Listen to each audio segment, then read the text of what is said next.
Yes. I just wanted to get that out of the way. Yes, The Last Airbender is pretty much every little bit as bad as people say it is, and legitimately stands as my least favorite movie that I've ever watched. Not necessarily the worst, but the one that I subjectively hate more than any other. The thought has crossed my mind several times to make a video about it, but what is there to even say at this point? There's no shortage of videos talking about how bad this movie is in exhaustive detail. And one result of that is that while the show has plenty of beloved dialogue that still gets repeated to this day. Hello, Zuko here. I am not Toph. I am Melon Lord. That's rough, buddy. The movie similarly has a lot of lines that get brought up a lot, albeit not for the same reason. Are you the Avatar, Ong? He was bending tiny stones at us from behind a tree. It really hurt. Prince Zuko was sentenced to an Agni Ki duel. But there's one line people often mention that I'd actually like to talk about. As you know, I conducted a raid on the Great Library, which most said didn't even exist. Whenever people talk about how bad the dialogue is in this movie, this line almost inevitably gets brought up. People say it's forced, unnatural exposition that the character General Zhao has no reason to mention because A, the Fire Lord already knows this, and B, it's not information that the audience needs to know. Hell, if you look at Hello Future Me's 2.5-hour review of this movie, which is a pretty good video by the way, this is a line he comes back to a lot. As you know, I conducted a raid on the Great Library, which most said didn't even exist. This isn't just like a mistake, this is incompetent. But, and when I thought about reviewing The Last Airbender, this is not the direction I thought I was gonna go in, and I'm probably sacrificing all credibility here, I think this line is actually alright. Yes, the line is way too long and exhausting to listen to. Yes, it has a ton of unnecessary information for the point it's trying to get across.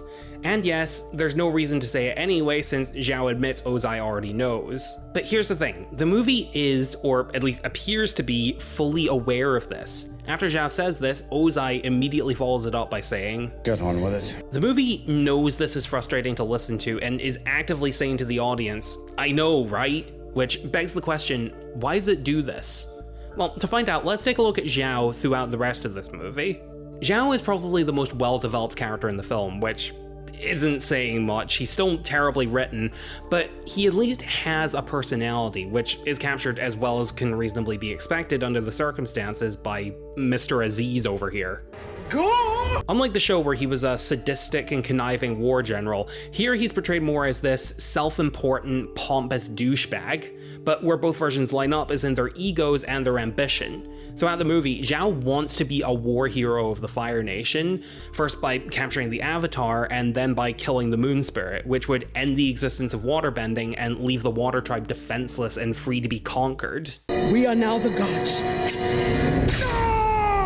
So, when granted an audience with the highest ranking authority in the Fire Nation, he is absolutely the type of person to boast about his accomplishments in great detail, completely unprompted. As you know, I conducted a raid on the Great Library, which most said didn't even exist. This line isn't just the contrived and on-the-nose exposition that it appears to be at face value. It's Zhao going up to one of the most influential and busy people in the world, and instead of giving him the information he wants quickly, he's wasting his time by going, hey, you remember the Great Library? The thing that was so useful to you? You remember how I was the one that raided that for you? That was pretty impressive, right? And you remember how everyone else thought it didn't exist? You know how if you'd relied on those other people instead of me, we wouldn't have all that useful information? I should probably be more valued than those other people, don't you agree? I'm very good at my job, aren't I? Get on with it. Yes! Get on with it! Having said all that, I can't act like people not picking up on this is something the movie is entirely blameless for. While I stand by the belief that the line itself is actually pretty decent in isolation, it's kind of hard to notice deliberately contrived dialogue when the movie is filled to the brim with exposition that sounds exactly like it. Ong flew us to his home. He told us how he left there in a storm on Appa and got forced into the ocean where they almost drowned. Ong airbended a sphere around them and ice formed and he couldn't remember anything after that. Still, when the movie itself is pointing out how unnatural a line of dialogue is, it might be worth, instead of making a quip about, wow, this movie's so bad even the characters can't stand it. Ozai even says, "Get on with it." because Shyamalan knows that this isn't good exposition. You might want to consider the idea that there's more to it than there appears at first glance. Don't listen to that crackpot! But I'm agreeing with you! I'll make you eat those words, you moron! Oh, and while I'm bringing up insignificant details that in no way save this disaster of a movie, I like this line from Sokka. Yes, I'm calling him that. I had to suffer, so do you. Okay? Everybody can help us now! I don't know, in a movie that's almost entirely deadpan serious with occasional full-on swing and a miss comedic bits, this moment actually does get a chuckle out of me.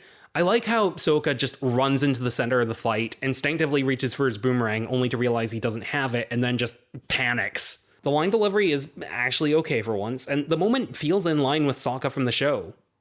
With that said, God, this movie is awful! Special thanks to my Patreon supporters Heather Reed, Zelda, Moon Goddesses, Blueberry Cello, Seth M, Chris Spicer, Jacob K, and Wasp Said. Thank you so much for the support. If you'd like to see your name in the credits, along with early access to scripts and videos, as well as exclusive unused video thumbnails, or if you'd just like to chat with me, consider supporting me on Patreon for just $1.50 a month. The link is in the description.